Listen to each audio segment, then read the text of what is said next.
Bonjour peuple congolais, papa, maman, onyokwami pour na kozwa visa, agence de voyage Smart Consulting et pour Nabino.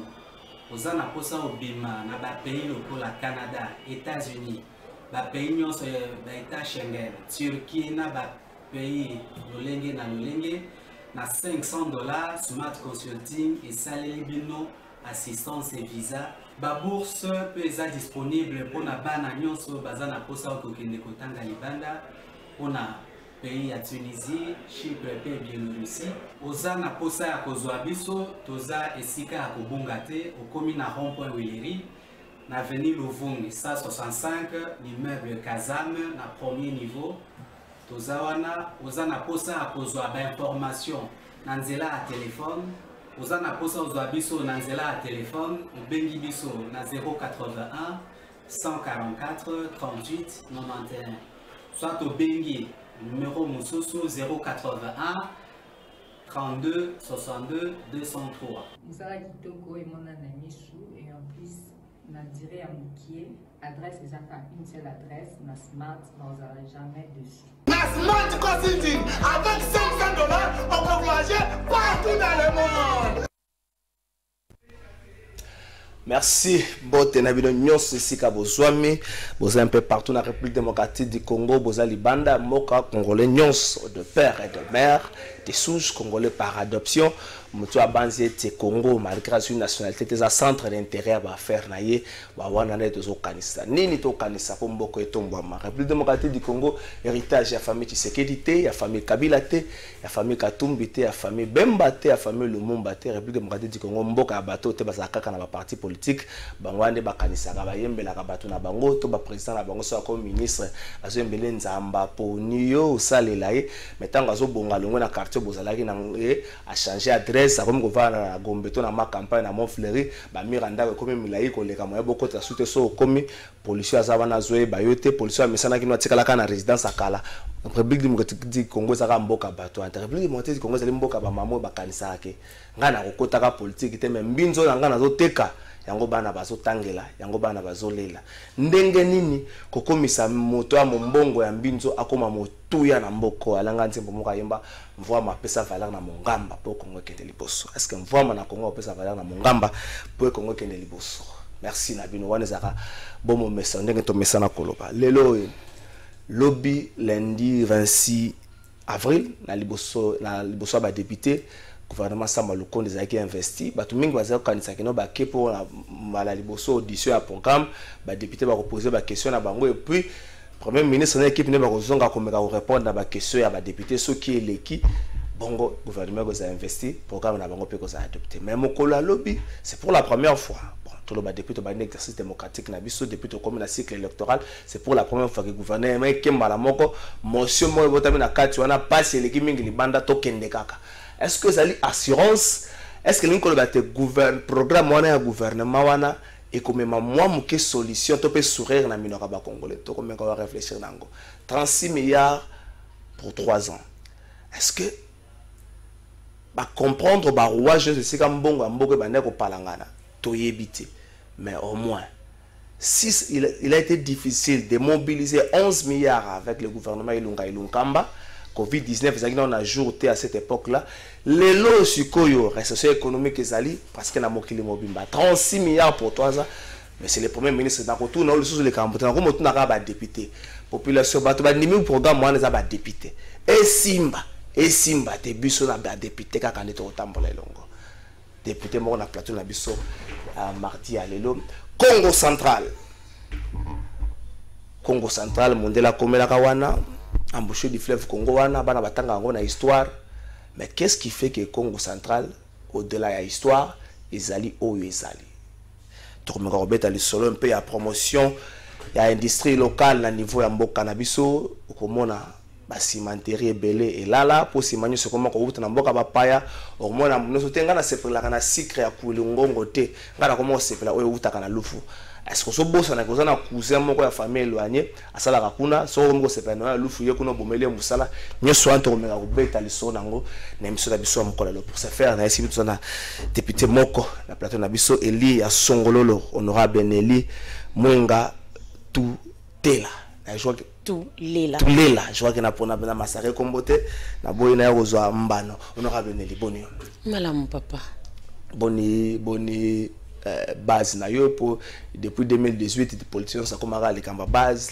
avant 2018 le discours zaki moi mususu depuis na yoka qui appelle ya base na yoka qui message ya base politiciens ça comme na les kamba base boni base na monsa la promotion base no makasi na ba réseaux sociaux ozanga raté au monde tie mama moko boye otie elenge moko boye boni base na yo na koki koloba te ke base za malamu en tout cas no moment où tu vivre insécurité à makasi et pananga Songololo et bandina ba na kimpese chaque jour il faut yoka ke ba petit moto masasi chaque jour faut yoka ke ba koteli moto na ndako chaque jour ozoka ke mama oya linga ke oteka biloko na ya sali accident na nzela chaque jour ozoka ke no moto azana cadre na fin fond kuna moya bimisa marchandise ne ezate parce que nzela ezate donc na koki koloba te ke toza malamu Songololo eza malamu te Songololo eza sur la nationale numéro 1 pakala ba pratique wana ya banditisme na nzela wana ezala ki telelo ekomi ebele est-ce que bozo meka na niveau na bino député national na niveau provincial loko ni bozo meka comme solution to comme ko se rendre compte ndie bato basala le long ya national numéro 1 na Congo ça ba comment ba nga olela ndie ba na éthique et loko ya liboso oyo tozanango to yebi ete na ba gouverneur baleki bazaki na système ko ba bande osalela ko doter service ya sécurité na moi et loko ba carburant et tout pour que ba assurer sécurité ya makasi mais lelo ba carburant wana bazala nango lisusu te ba mituka wana bazala ki nango bazali lisusu eza lisusu mingi mituka eza nango mosusu mais seulement ko bima na nzele singa ka carburant baza nango te na image moko tambola ki ya capitaine ya agent moko la police azobisa je crois na mutwana na identifier ki ben na sokaza ministre provincial intérieur azobisa ye na kala tozaki na ba carburant mikolo ata bazobenga biso kuna voiture bopesa biso na carburant exactement yango donc tozolobela ke ezala ka lisusu te biloko wana et ceux qui tozoko crier que na province ça ne va pas ça veut dire que ça ne va pas et c'est parmi babiloko biso tolinga ki tolobela vraiment lobby tant au ministre yaki parce que ton tangi programme na ye mais fallait to commenter na kati ya programme wana il y a des gens qui croient que ba député na gouvernement bazala kabinemi non tozala kabinemi ti au contraire faut travailler et longo parce que on doit se compléter et ça na biloko gouvernement ko yeba ka ke pa na biso ba député parce que na ba institution nyonso institution o ezana bato baza plus proche ya population ezaka ka ba député ministre azane redevable direct devant la population mais ngai na ngonga nyonso tango ba beti masasi na kimpesi déjà na 3h 2h bazo benga yo honorable a masasi beti tel azu masasi et il y a pas plus longtemps même maman nanga moko azalaki victime ya ba biloko wana na kati ndako nayi ba koteli na ndako ba koluna ba yaki ba koti ba betaki machette et tout donc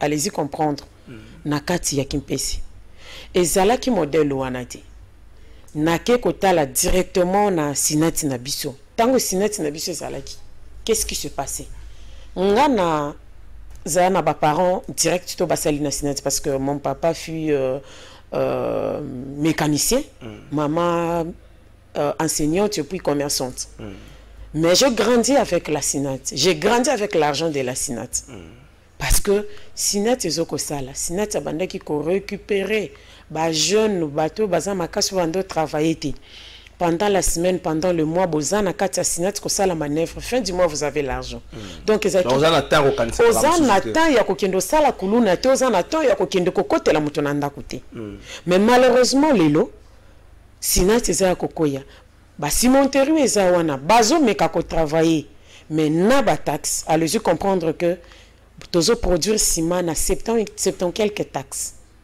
Ciment, c'est dans quelques taxes. C'est bon, on a bolingi prix à ça qui a ciment à moins de $10. Ils ont passé. Et ça passe, ils ont à moins de $10. Mais qu'est-ce qui fait que les lots, taxe c'est comme belé, la cala, ils ont qui bon goûter. Là, on est sali. Le coso, il y a bakambito. Il faut qu'on puisse dans l'état bas moyen.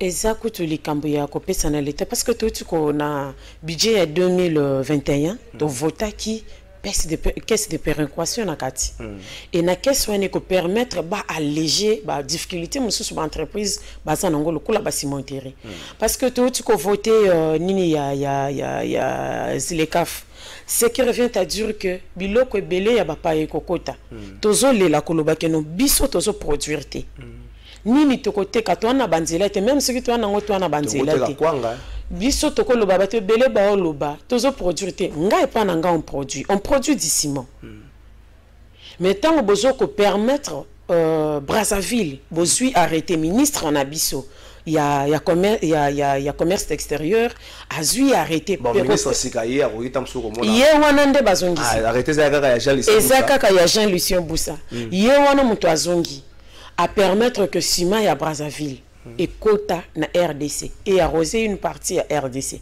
alors que bango bazana surproduction biso tozana sous-production. Mais pourquoi ne pas les appeler koyebisa bango tala défi tozanango? Qu'est-ce qu'on peut faire pour que tout quoi relever de fiwana? Malheureusement tu permets que bamususu bakotsa à kokotsa 100 000 tonnes par an. 100 000 tonnes. 100 000 tonnes l'année moko. Et na 100 000 tonnes wana il va gagner au moins 20 millions de dollars. Donc Brazzaville. Brazzaville, okay. Brazzaville a gagné 20 millions de dollars parce que ça ciment ya dangote mutunyo soyebi. Moi je me dis erreur ya liboso parce que de Kasangulu à Mwanda tozana réserve au moins il y a plus de 27 30 sociétés ya ciment o ekoki ko investir. De Kasangulu à Mwanda. De Kasangulu à Mwanda. Plus de 30 usines bakoki ko s'installer tozana réserve belé à Mabanga. Pourquoi ne pas ko senga na dangote aya à s'installer awa et ko pesa misala na bandeko na biso tozo crier tout moment bandeko ba travailler et puis ya kozala na ba arme moko na baninga basala ba travailler ensemble. Mais est-ce que dango paro qui m'a pété ba taxes et l'équipe ben la mboka mais ce qui akimi ba taxe pourquoi vous favoriser parce que na minute yo na ba oyo ya biso na sima dangote zo tana Brazza ba na arme mon côté yé ba kotisié ba exonérer ba taxe mosusu mais pendant que oya biso moi ba taxe bazala ki nango moi ba avantage l'état to pesa bango na minute ba pesi dangote kotsa sima ne ya Brazza awa ba kati exonération wana ba avantage wana ba pesa ki bango ba cimentière na biso. Plus grave encore. Donc, on va permettre Yakota à Katiba avantage. Le DGAI a pesé Balamoko Mitindo Bakata avantage on a bapesé qui bango. Donc il y a quelque chose qui cloche. Exactement, vous comprenez en gros. Et tant que Bakati yango, bazongi Balamoko na bapesé avantage nyos oyo ye fallait azwa. $20,000, 20 millions de dollars et bazana ba arme mon côté. Azo ko employé na ye mutu moko te na kati ya RDC ciment ekoti 20 millions de dollars ce qui a respecté qu'est-ce que j'ai dit arrêté mais ce qui a respecté arrêté te akoki kokotsa nani bache wana a surveiller ata la quantité ya 100 000 tonnes azate bon peut-être il y a une équipe de suivi pour la Monyango wapi oza journaliste en tout cas na tché lio tembe les cas vérifiés na frontière ya Brazzaville partout autant la ceux qui bache équipe a suivi. Il faut tout appeler la ministre.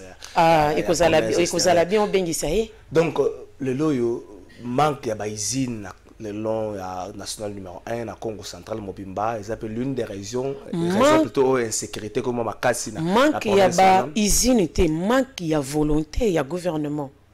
Pourquoi? Parce que moi je me bats naza parmi bateau bazo ko se battre pour que sinata kwa kozonga. Et nako se battre, se battre, au comité à niveau parce que sinon c'est ça le coup l'andaku. Pour comprendre qu'un daku est sointé, il fallait que bengi ça, comment est-ce que nous les appelons, bayaba longol, bayana no balongol, le charpentier aye, atali batol bisikani n'est un problème, à combien de tol photo somba et tout ça à niveau wana.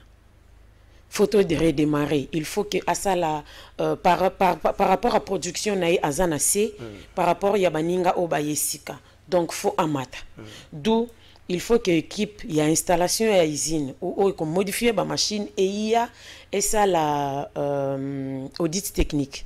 et na kati ya audit technique wana nde sika tokoyeba makambo nyonso tosengi mbongo audit technique totuni bango batindeli biso facture na bango proforma tokotisa na l'état endimama na équipe outi kokende na conseil de ministre ça fait tozobeta na sir ba inane na ndambo que l'état ebi kobimisa $83,000 ti million te mais 83 000 $83,000 je dis wana sengela bino na mbongo oyo bon na habite ke mbongo yango eza ya solo na mbongo balobaki ba bwili bakonga ke nango 2 millions na habite ke eza ya solo na mbongo balobaki ke nango soka ko kanisa ngana soki akokana ndenge ya bien lobi ke na pesa bino ka ata 100,000 en tout cas équipe wana ekoya na kolia na bango na komela moi je me suis dit équipe wana tango ekoya na ndimo tambola na moto parce que faut pas longwa Kinshasa ba kita Congo central parce que na ndimo tambola na moto no pesa na moto kananga ba kindo sala musala donc j'ai même accepté même kolia na bango pendant tout ce temps ba vanda ngana ndimo pesa ko kolia na bango audit technique zo sanga au salema na sinal ko la $83,000 et salamité na sinati likolo ya $83,000 et na beteli yango ba tour na bebiseli yango ba carburant pour na sala suivi ya $83,000. Est-ce que mokonza yebi problème pesa na Congo mon chef de l'état yebi na été tata mo non chef de l'état a yebi parce que yende muto dirige ka conseil de ministre et c'est là que Sydney Noana ezala qui décide dossier wana ezaki décidé $83,000 kala mingi te première dame azalaki na Congo central asio problème ngo soso alekelaki pe na basimenterie na biso et ayebi ke tolelaki likambo ya sinati et le président de la république ayebaki même bon le col a tout changé déjà et que esalaki mongonga muke conseil des ministres bande osalema lisusu te kala mingi te tokobenga ta ministre de finance na parlement ya ko expliquer biso likambo $83,000 wana sinat eza l'état actionnaire société ya l'état azana 91,2% ya 91,7% ya part ça veut dire que bato moko bazozanga musala pour $83,000 ezo sanga oui mais ça fait wana na lobi mukie mais ça fait 10 ans et quelques que Sinat ont travaillé. Et na 10 ans et quelques, on a tout commis na 150 mois, plus de 150 mois d'impayement. Et ça na batona Sinat ba kufi na tension. Une fois même na koka muisayo na ime na hôpital a ime na Kimpese. Bakanga corps ya travailleur ya Sinat a kufa kuna. Moi ba libérango ezate parce que famille futi mbongo ya bakisi azwa kité. Ah, on a des exercices faciles. Mais ça fait trop mal. Ça fait trop mal. Toza ba africain. Chez nous, les Africains, tant que beaucoup de vous n'avez pas le droit de travailler. Vous n'avez pas le temps. Il y a même que c'est cause en essengoté. Donc, corps ya muto akufi pas na biso ba africain. Na muto abomoy, na muto akufa bazana valeur moko. Honorable. Premier par exemple na Sinatoana, s'il faut estimer les coûts il y a la démarche sur ça pour relancer production et puis qu'on ramener production à hauteur il y a concurrence ça na quoi il faut vous estimer à combien na koki ko pesa montant tant que audit wana salamité OK na koki ko important est très important parce que tous na investisseurs et belé ngamoko naza invité par-ci par-là pour na makambo ya sina ba investisseurs pour na makambo ya sinat mais nakoki ko kende ko télématin lo ba n'importe quoi au moment où na yebi montant faut na pesa te pour te relancer sinat donc odo wana eza obligatoire faut bandela na audit interne wana et audit ya ba machine technique wana espérons que tout ekoya en tout cas tout continuer et le les biso parce que tu ebaki que conseil des ministres zala qui souté tu zala qui bisonyo so na gauche droite cause la nani ya koleka minto zela gouvernement ya sika et maintenant que zawana eza esengo naza parmi bateau ba plaider qui na suppléer qui baninga na ma député pour dire to investir mbango gouvernement oyo investir mbango to investir mbango na ndenge ya lobité investir mbango mbango ba travailler parce que to ba alléger quand même ba souffrance ou ça urgent ya na ba dossier ça urgent ya population toujours comme na dossier à gouvernement lobby na accord plutôt na marché oyo ministre ya commerce extérieur sala qui na Dangote en quoi ils ont fragilisé Sinat par exemple.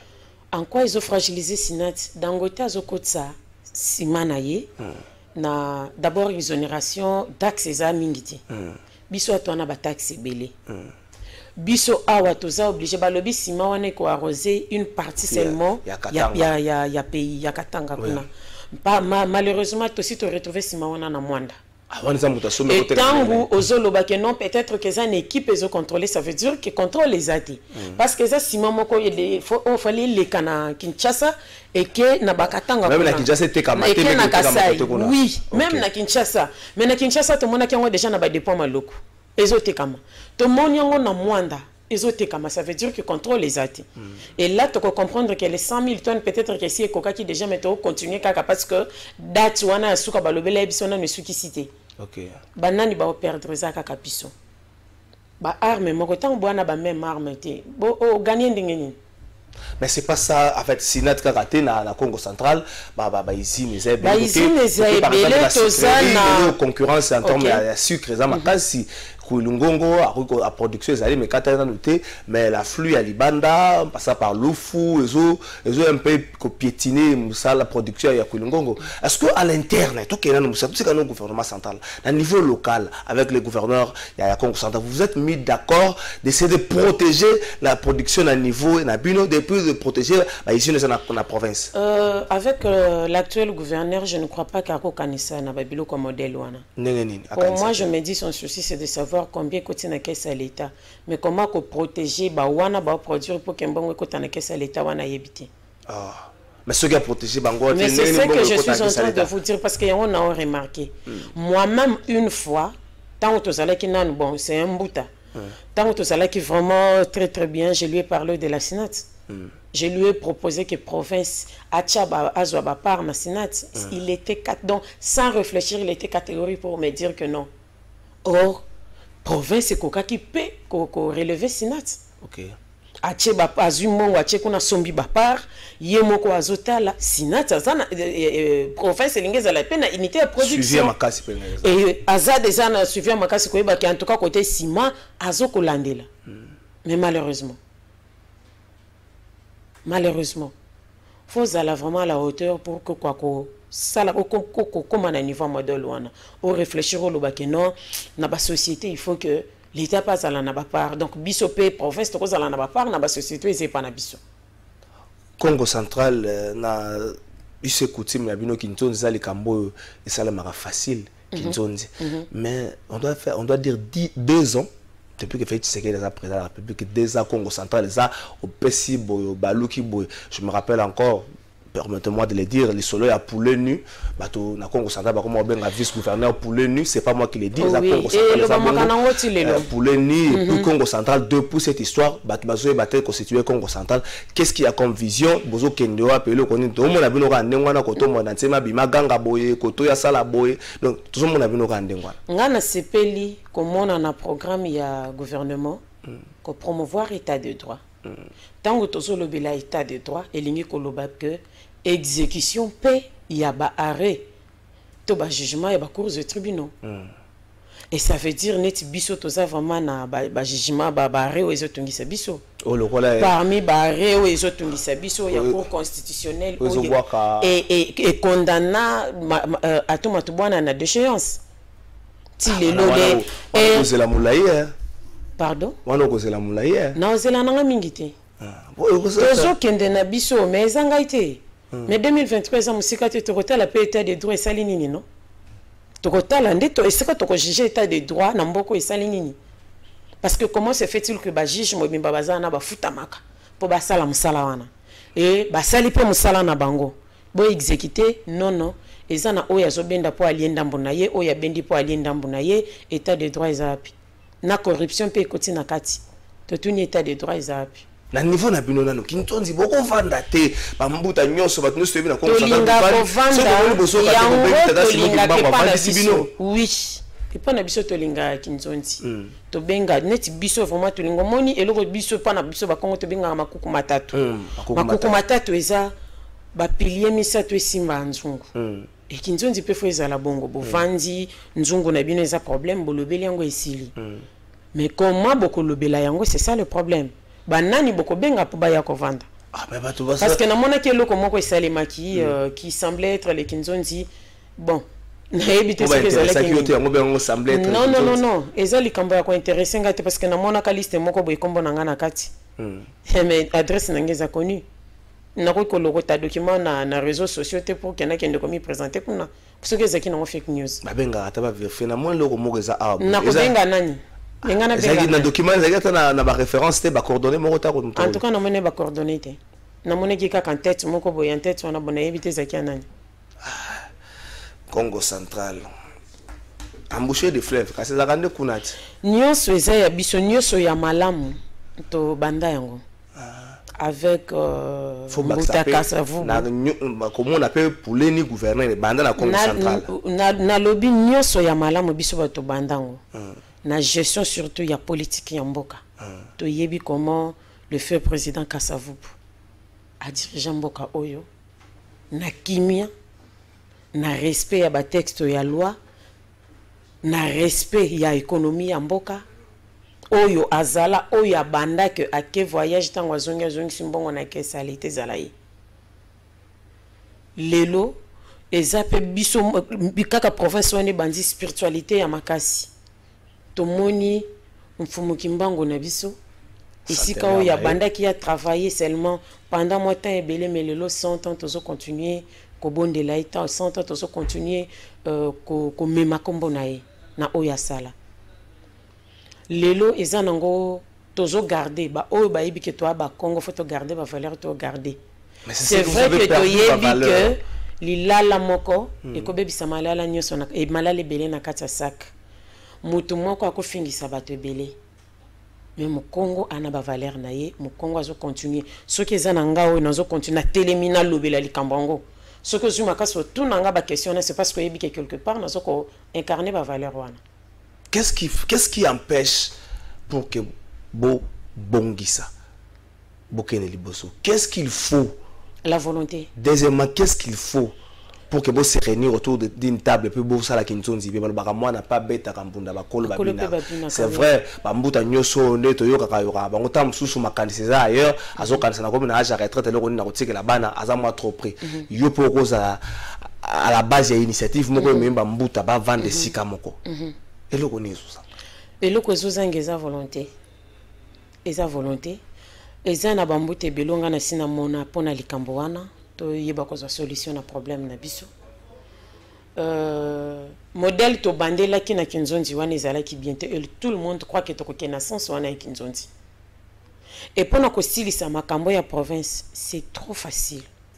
Ce qui ngana koma kokota makambo yo na ndenge singeli, c'est parce qu'au début nazala wana ba élire biso je te parmi bato bazo mobiliser baninga ba député to kita Congo central to kita Congo central et on s'est parlé na ko sololo to solola ka moi j'ai dit na Mbuta ato pona benga bango so bambuta ngana o sepela ne na ndako na biso na leki kedi na nguba ezei pa na biso no liango na sentiment nyoso parce que za biloko na kuti na ndako mais que ndako eza bien omoni okuti ndako eza nango bien bakanape na bino eza TV na bino eza moleki kedi nango ba okiyemba libanda te kana leki kedi nango mais tango yepa na bino somona que non tata na bino azoliesa ba voisin et que bino mona ndako ba olia bikedi nango ba c'est là que les enfants se révoltent. Je dis ça na Mbuta Atomatu bwana inutile ya koloba que nami maintenir na pouvoir na liesa bato Kinshasa pour ba garder ngana pouvoir ngana ko sepela ki bambongo kendo pesa bongisa ba école na biso tikala na mitema na biso to respirer kombo nao mais lelo soki akene ebite to kanise na nini déjà na niveau toza ba o nyoso balanda ki dimanche na ko constitutionnel akata oui na mabe négativement bo kanisa négativement to kanisa na biso mais négativement mais moi j'aurais voulu que ba kanisa positivement. Parce que Zambuta, akotikala kambuta nanga wana c'est trop quoi ko changer en côté. Akotikala kambuta. Mais non regretter mingi que to kanisa ye négativement na modèle tozo kendele. Nous espérons que province ya Simon Kimbango un jour makoko matatu et si la nango ko arriver que va vendre des sikamoko problème likolo mais ce qui besoin simbaté le chef spirituel yo po yuko zwa likanisi ya kosangisa bango esika mo peut-être pas na yo loka bato bakobanga ko buka lokuta moi vérité ba ko bimisango nga ko tuna kanisa na occasion ya centenaire après bato nso bakende ngo regarder ba o ya yo esi bango tem professeur zo simba tetala ndenge bato baye nzela wana ta ndenge bato bakanga maki yo moko la na nzela na Congo central lo connaît zo simba non, moi je ne sais pas il faut to ko condamner parce qu'il faut comprendre que Zaki Santa c'est a fait mon nene na ka ko bouger ba politique et ça problème té mais ayamba ki mokili mobimba et ko yamba mokili mobimba o bando libéré bango ndam ça peut prendre 1 mois 2 mois ba mususu ti lelo banana na sengata atana octobre abeng sa ba oyaye bo vendre sika moko c'est problème té bo vendre sika moko comme ça ozomona Simon Kimbango zoloba wanga na siko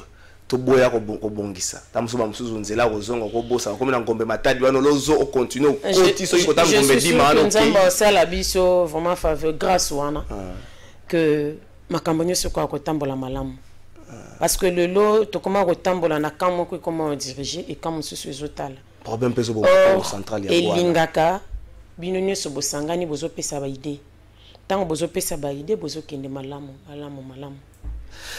Honorable Nelly, tout changer sur thématique na biso to ko tsana makambo le ka kilo bo comprendre que na somo tembele côté à Congo central des souches aussi parce que je suis élu du Congo central des souches aussi moi muke je salue ma très chère maman Agnès Bianifuta et si kali na pesi mbote honorable otelemeli lobby lo lenge makambo sa na niveau Assemblée nationale audition du coup investiture à gouvernement samba adoption à programme et le on est dérangeant c'est pas les soucis ya kena lombango ko sape comme lombango pour na ko sourire un peu ko apporter sourire la population de celle qui va député bo agir bongo bo tout na mitune belete c'est pas ça les soucis na lobaki yango nazaki naza parmi bato balinga qui que gouvernement ezala investi. Pourquoi? Parce que souffrance c'est l'équimingi et puis le conseil de ministre c'est les malicieux te valait vraiment que kende bango to salango. Mais c'est que je n'ai pas aimé. Nous avons eu le programme au Bissomoko to Tangi et on avait ba question donc tolinga qui to enrichir programme wana. Mais malheureusement ba pesi biso occasion ko enrichir le programme wana dit. Ba pesi bino occasion te ba pesi bino occasion te ko lo ba bongo te parce que ba kezaki na 150 questions. Tozala ki na 145 intervenants na katia salle ou ba se prononcer qui va intervenir mais ba to ba leka qui va sala ki ka 8 faut y a présidente déjà ne bandeli je sentais que na basi sur coutume na biso je sentais que eloko moko ki malamuti d'abord quand on te discutaka na ba sujet belé tozala nango kuna tant vous avez déjà na 30 intervenants le président vous dit mutu moko a 2 minutes ya donc azala bref pour na ko exposer likambo azanango malheureusement lobby 145 intervenants mais le président dit vous avez 5 minutes à chacun donc 5 minutes 145 intervenants parce que to sala nga calcul sur que ça vous comprenez 5 minutes par 145 et bandaki déjà ngal na monaki yango flou et na 5 minutes on a pensé que comment ki mutu loba na yo loba vraiment kendo lekisi même 5 minutes na yo na mona ki ngote OK bien on dirait moi j'ai mon coboy zo salé moi tricage moi eloko moi bien té et arrivé un moment to monika ka no ta to le kana vote to ba eloko wana ezala ki vraiment elo qui te côté et c'est peli ça qui bisonyo sauter parce que notre souci gouvernement wana baza binemi na bisoté baza binemi té ba ministre baza redevable était direct devant la population et bisonde parce que biso ba tous en contact na base biso ba tu photo ebisa bango tala na territoire boy tala ndenge problème na territoire boy et si ka boy raisonner na bien je prends l'exemple il y a aspect ya sécurité ndenge nini Premier ministre akoyeba ke pananga c'est chaque jour que masasi zobétation na alors ba recommandation sous beaucoup sango par écrit papa na kati ya programme à gouvernement tozana 340 actions oui 340 actions pour 2 ans na 2 ans on a touché déjà 2 ans on a 730 jours surtout divisant on a 340 tozana 2.1 donc chaque 2 jours gouvernement faut réaliser action moko chaque 2 jours faut réaliser action moko tozana priorité ti to moni ba axe prioritaire ti to lingaki apesa biso ba priorité biso to enrichir programme c'est ce qu'on a voulu mais bon le modèle est lequel To sepeli pe kaka parce que le gouvernement est investi. Il n'y a pas de problème. Nga naza député. Et loko na yebi na ki député nanga, na yebi que na tiki bandeko ba banda misala. Na sepeli parce que na kati ya gouvernement o ya warrior, en tout cas vraiment eza gouvernement warrior pour ba poni mitu et salaka. C'est là. Au sein les calculs moko simple eza bien. Oui. Au soulever que loko moko. Que non. On vous a dit, vous avez 145 intervenants, chacun a 5 minutes. Patrick, c'est la calcul ici, chacun a 5 minutes. Chacun a 5 minutes. Donc, ceux qui ont calculé, il y a des petits, nombre de temps, c'est 11 heures du temps. 12 heures du temps, 12 heures du temps. Donc, vous mettez à calculer 12 heures du temps, c'est la lélo. La question, Anna, préoccupation, ce ne sont pas des préoccupations bêtes. C'est après lecture du programme du gouvernement. Alors, ce qui est Cambouane, c'est limité. Quand le bâtiment au gouvernement, quand aussi, parce que déjà là, l'ennemi du problème avec l'actuel gouvernement. Est-ce que vous avez eu le temps de lire tous les programmes pour moi, personnellement, na ba collaborateur nanga, j'ai eu le temps. Il y a la raison pour laquelle Nazalaki na biloko nga na relevaki na kati oningaki na pesa na gouvernement parce que ça na kati a lobby a ko faciliter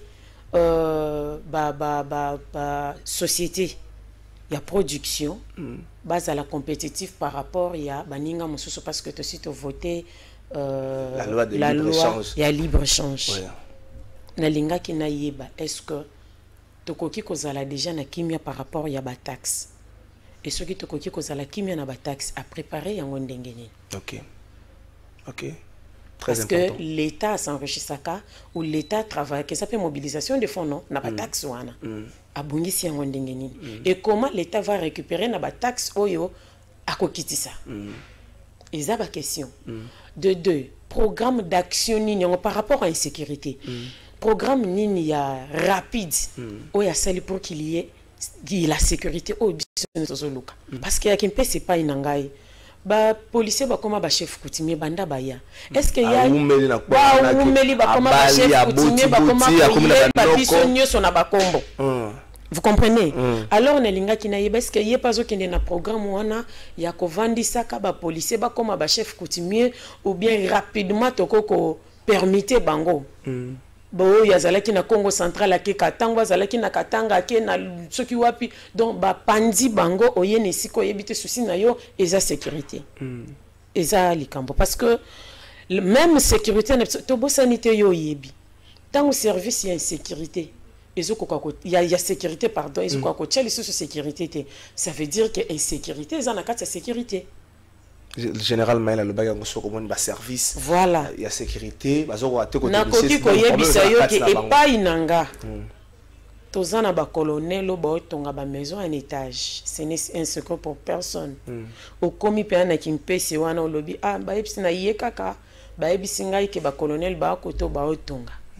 Et ba olaxio tala immeuble ya colonel en étage yangwana. Na salaire nini? 205 000 francs. Merci.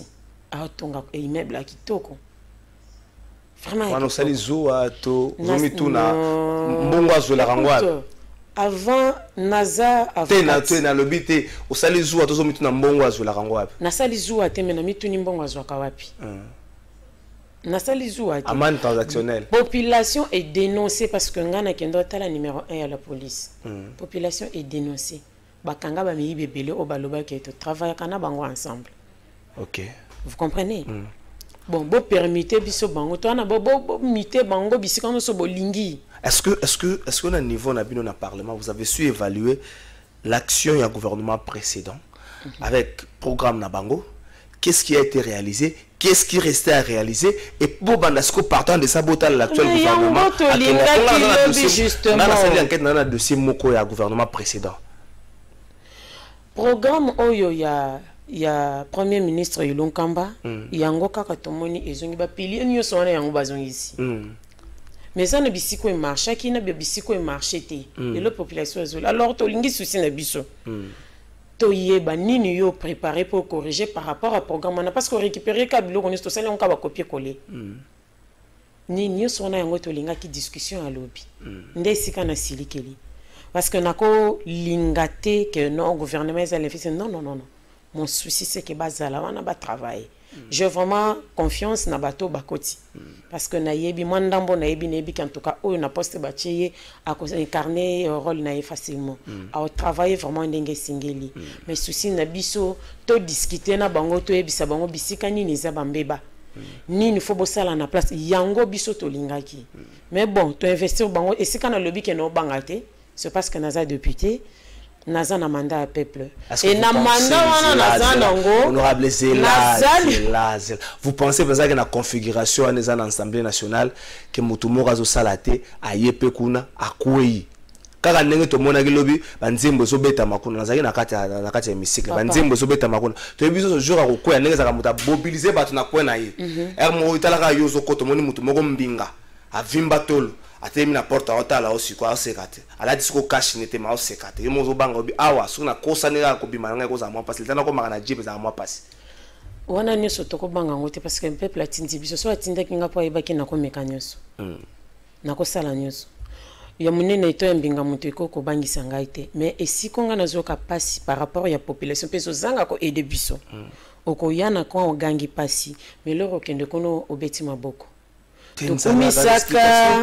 tokumisaka Mobutu aka na esprit ya bien to na ba pont maréchal tozana nyoso ebele tozana ngo tokumisaka Mobutu mais un moment biso bato tokumisaki Mobutu ndingaza Mobutu atikala jamais koloba bobinela kanga mais mokola mona bayembeli ba bineli na mutu aliboso lobi esali kitoko bobengela nga so mutu na yembela kinga lobi aye elelo to mona ba groupe banda to ba unité ya koyembe bimi par-ci par-là na ba province to komisaki oya komaki to ye na président Kabila abandi musala bien kaka biso to mamiye ba kombonyo so tolinga to mamola ye to sali o onyo so tolinga osala na suka yebisaki biso alukaki 15 personnes azwaki bangote et les lolis sous tozozonga na même bêtise Félix Tshisekedi ayaki na ye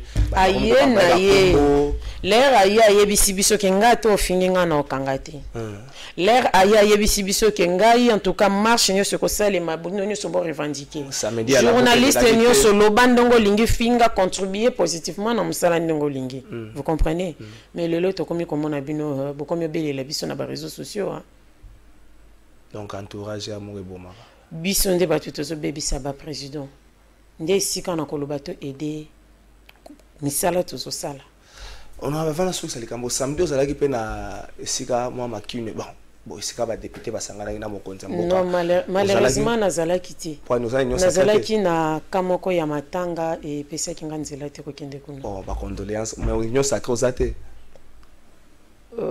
union sacrée za vision ya président de la République oui nayebi que sa vision en tout cas mais yo zana kati pour sa vision mais bato comme koti ça te soko tuni fiche et ça la kati mais bato so mi koti ça yo zana kati ya nyosaka comment na komi koti ça na vision ya moto on accompagne la vision mais encore komi koti ça na kati ya vision te bato baso na biso na ndako ba comprendre na ko insister mingi te yo zana kati te mozo accompagner j'accompagne mais na zana kati te problème nanga na liyango na otiko loba na boyi ko pesa force na moto pour asala biso mabe OK et puis na boyi ke asali bolamo na ndimite non osali bolamo je t'accepte parce que naza ya population eza paso yebi okovanda na Gombe makambo ezoleka na maleko yeba te ngai so kiti pa nanga na base nanga ndenge tolobaka et pas na songololo ndako nangeza na kati ya population ucha clôture mulaita naza na clôture mulaita na we vérifier naza ya vérifier na clôture mulaita et d'ailleurs chaque tongo son na bimika ka libanda ya porte au monde naza muto abato OK naza na bango tongo me di pourquoi sur la pétition ya président Souki ndenge lisolo ya pétition nazo yo kango na lundi pe conférence de presse celle ici collègue nanga Willy Bolio bon mutuna mutu azana lolenge na ye akendeki mutuna mutu ana lolenge na ye na koki ko pekisa yete mais nazo tala so na monique eza bien nga pe na koti na kati Ce qui n'a monique Zamabe, n'a pas eu Sandekonangai, à Katamekana Kokatelo Koana. Mais na minute en tout cas, na côté parce que Nazala qui n'a nous très occupé dans les Camboya. Non, les Camboya gouvernement n'a biso fallait investir. Programme Wana, en tout cas, Nazala qui est très occupé dans ma campagne programme Wana. Na mino kabat msusu, batubazolo que le président Mbosso est pire que Janine Mabunda. Na mino kabat msusu. Le bépa naye ndenge toyo ava bozungi c'est la premier ministre projet na abongisa ya kotika la bino balobi azaki kopesa bato donc so boyokani neti boyokani boza 45 pour intervenir yo intervenir article ni article tout sur la kan article so kotika na article de bato katie miko na mino kabat musu makambo na zobetama. Est-ce que vous pensez que le président Mbosso a un tout petit peu redresser un peu la pente par rapport à ce qu'avait fait Janine Mabunda? Oyo, Libanda ne décret, mais bino député, vous êtes resté silencieux. À part Bato Oyo, Balobara, nous voulons avoir Air Moko et Sikamoto Tuna Bangote, qu'est-ce que vous reprochez? Malgré honorable Fabrice Paul Alikambouane, mais Magatine, les journalistes, sont en prison, Marambo, Monéaki, ou Asalaki Boye. Mais est-ce que le Vimboso est vraiment l'homme qu'il faut? Nous avons besoin de Laurent Désiré Kabila, surtout Kokitana. Il est très tôt, il y a Kobanda déjà ko jugé. Pourquoi? Parce que ceux qui montent à Bambé, Babandi Moussala. Mais tant que Zana Bambé, Bezana Moutou Moko était Ebinyoso. Peut-être qu'il n'y a pas besoin de apprendre. Tant que tu as besoin de remarquer, non? Tu as un début. En tout cas, dans le lobby, pour le mandat, il y a le président Bosso, tu as un début. Et na début wana tozo kotala oyo esengeli donc otoko meka ko tozo tala nam tozo kende na ye tozo pusana ponanga eza très tôt ya ko juger. Honorable Tikala na sika wana batu parmi na CC so tuni ba député na CC et là on est Janine Mabunda kenda ko tuna tabande umso pe perdre ba ko so azaye ko libérer moi difficilement maboko ele règlement makasi solo ba makambo ba député bazalo ba na CC. Mais tant que président Bossal dans perchoir lobi na kenda ki na koti na tambo na elibino 5 biloko 5 batu mususu ba interpréter yango moi 5 millions moi nini ce qui pour tout na CC ba bi président Bossa solo la bien. Qui dit que cela bien pour un Quinois, on comprend, à souple en matière d'espèce. Et qu'est-ce que ça vous fait bien, député, pour vendre, pour négocier pour 20 000, pour mettre les solos pour Moutoumou, bien aussi longtemps, passer la population, on dirait comment en gros, mon message pour Nabino. Je ne sais pas ce qui a changé pour Babozouya, député Ponanga, par rapport à honorable Janine Mabunda ou par rapport à honorable Mbosso. En tout cas, on a changé. Parce que Oyonga n'a pas bénéficié, on a bénéficié de l'eau. Et tant qu'on a bénéficié, on a la population. On a l'État intervenir, na mwanda mbono na kosala na kabolango na population nanga. Donc, ils passent na lubake non. Président Bosso a libéré Mingi, ah non, la présidente Janine Mabunda, présidente honoraire, n'a pas libéré moins. En tout cas, on a changé jusque-là. Au moins, on a changé. On a un dossier moko, on a vérifié le gouvernement précédent, et ça qui a projet moko.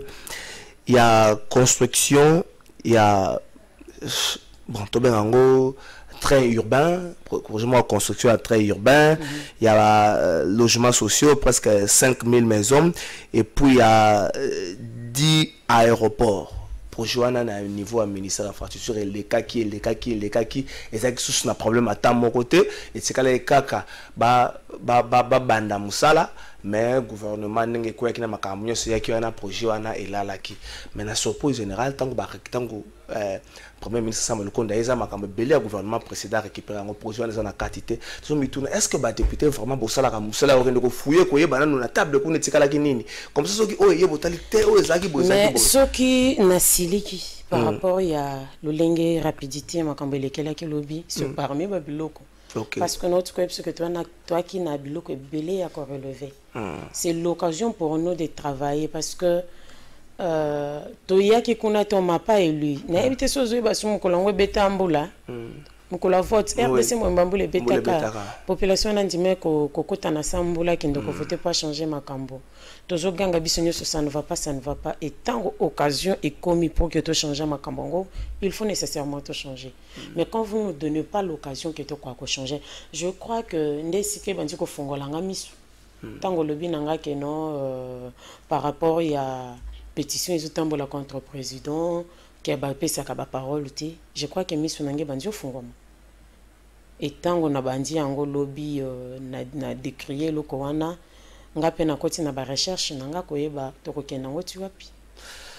Honorable Nelly, dans quelques minutes, projet Moko, construction des aéroports modernes, métro, entretien, avion, hôtel 5 étoiles et puis logements sociaux. Projet Netikala qui na table ministre et infrastructure. Nous espérons que projet Anazali financé à 100%.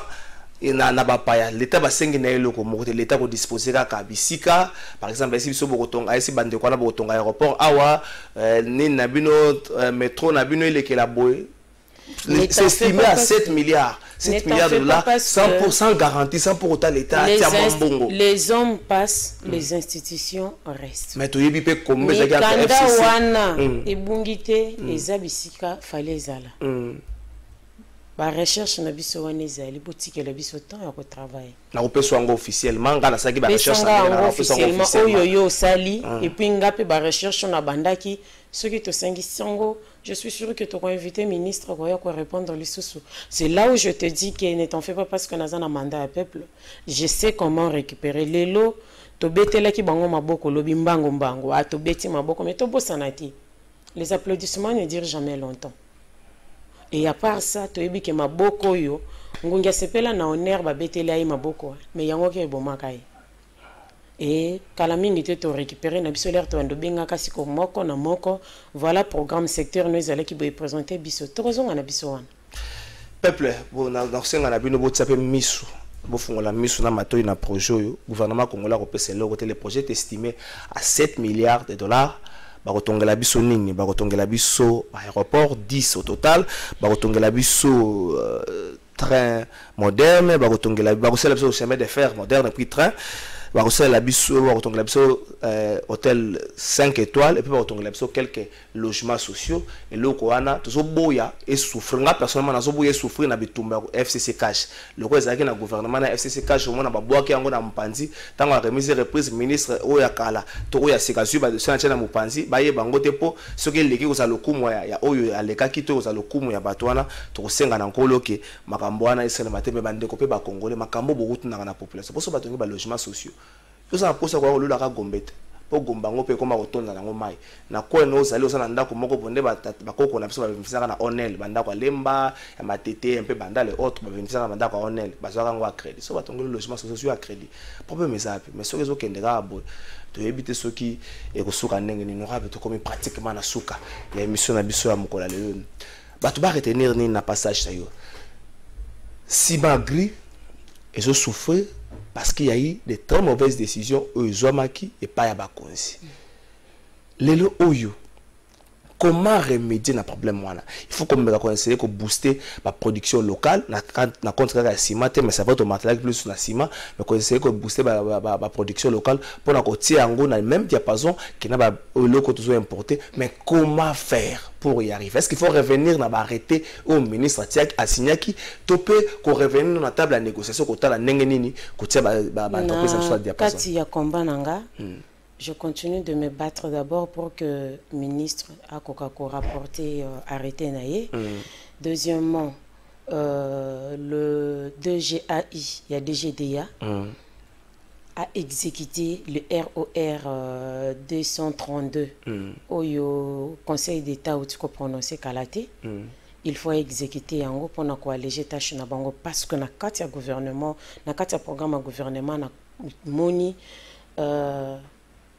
ministre azo senga pe sa possibilité na ba unité à production na biso nyonso o ezana ba impact socio-culturel na économico-financier na bisika nyonso eza installé en tout cas nazo ko encourager yango makasi et souci na biso eza que ezala réaliser pour te faire face na ba biloko mosusu ekokota na mboka kala mingi te par rapport il y a mobeko to uti déjà ko nzima ikota na mboka et que ba échanger ça les mabiso na ba pays mosusu parce que soki ba taxe wana mosusu to alléger bango te na ba taxe wana en tout cas ko ça la difficile et loko mosusu to zo loba surtout lobby na sepelaki koyoka que non jamais bakobanda kotonga pont route rail Kinshasa Brazza sans que port en eau profonde et ya banana itongama nde sika wana parce que biso ba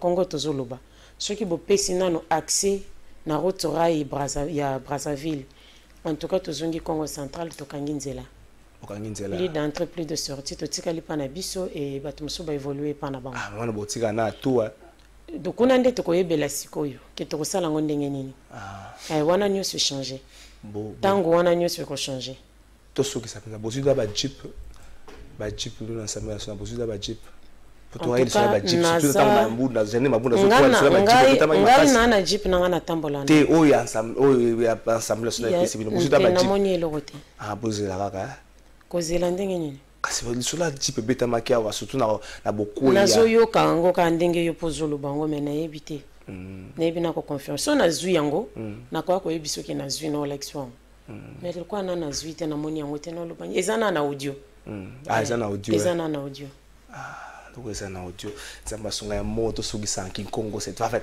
na dialecte na yo mukena tuba ki Congo na ke ko ka batu nyoso c'est vrai token qui c'est comment on que tomé investir au gouvernement beto tomé tomber là-bas qui salon beauté mais yankara token a vingila samo vraiment population qui n'a pas otunu sur mes abao et mukena confiance à mes abba que batu na mekonda sala qui salo ba ina mekopona mana gouvernement ba ke batu ina ndambo mes abba que ba ke capable ya ko relever défi alors tona sauce vraiment ba relever défi ina mais en entendant respect il y a programme il y a gouvernement mais pesabeto surtout il y a samo si tu mets réaliser nous so te mets tout banakata programme il y a en tout cas population nous ce que tu vas te beto bien ba mambo nous me manisa façon ni met tout bas ono nakati il y a 340 actions même en que ça la 340 actions v mais quand on met ça la kaka 100 ou ça 50 en pamba on est sûr que peuple qui baka déjà souffle bien. Merci, honorable Nelly Mwenga, tout Lela. Merci Nandengo Nimko répondre à l'invitation. Monsieur le Premier ministre Sama Lukonde Kienge Jean-Michel. Ayoka qui na discours na yo, vous avez martelé quand on aurait dit train de vie à l'institution. Proposition nanga le nom bandelango na aussi sango na semaine. Montant gouvernement zokota. Ole ba député plutôt ba ministre ba za ba TXL. Carburant consommation za mama kamabel tant o tsape entretien za mama kamabel kwa bango nyonso congolais mutaswaka bango en charge pesa bango ba benga ngoni IST nouveau modèle so bien ancien modèle because à moi confus pesa bango IST nouveau modèle pesa bango ta couleur drapeau na pesa na noir rouge pe noir rouge za signe makila pesa bango couleur rouge signe makila otanga na est pesa bango couleur rouge donc ministre nyonso tanga zoke ne musala IST nouveau modèle couleur ya rouge so comme la télé on a excellent en tout cas ngano c'est la pour voiture préférée na ngeza IST nouveau modèle couleur ya rouge ya makila pour est makila zotanga comme ça so ka ninga te pa kanisaka oyo nazana ngoza pour na makila zotanga na est et ko zalo ko moka malamu wana penza ko to mona que volontaire ko réduire train de vie ba institut ezali mais mvoama so ka pesi valeur na mongamba te Congo yo kende liboso te awa boy après investiture yoka bitumbe bandi siko guerre ya ba cabinet batu ba komi ko wela po ba kota cabinet batu so ba ko lukana nda kwa nganga émission lesili. Bonjour peuple congolais, papa maman onyokwami pona kozwa visa agence de voyage Smart Consulting et pona bino ozana posa obima na ba pays lokola Canada, États-Unis, ba pays nyonso ba état Schengen, Turquie na ba pays lolenge na $500 Smart Consulting et saleli bino assistance et visa ba bourse peut être disponible pour na bana nyonso bazana posa okokende kotanga libanda pona pays ya Tunisie, Chypre et Biélorussie ozana posa ya kozwa biso toza esika ya kobonga te okomi na rond-point Willery na avenue Louvungi 165 l'immeuble Kazam na premier niveau tozawana ozana posa ya kozwa ba information na nzela ya téléphone ozana posa ozwa biso na nzela ya téléphone obengi biso na 081 144 38 91 soit obengi numéro mususu 081 32 62 203. Moussala Kitoko et mon ami Chou, et en plus, na dirait à Moukié, adresse exacte à une seule adresse, na Smart, dans un jamais dessus. Na Smart Consulting, avec $500, on peut voyager partout dans le monde.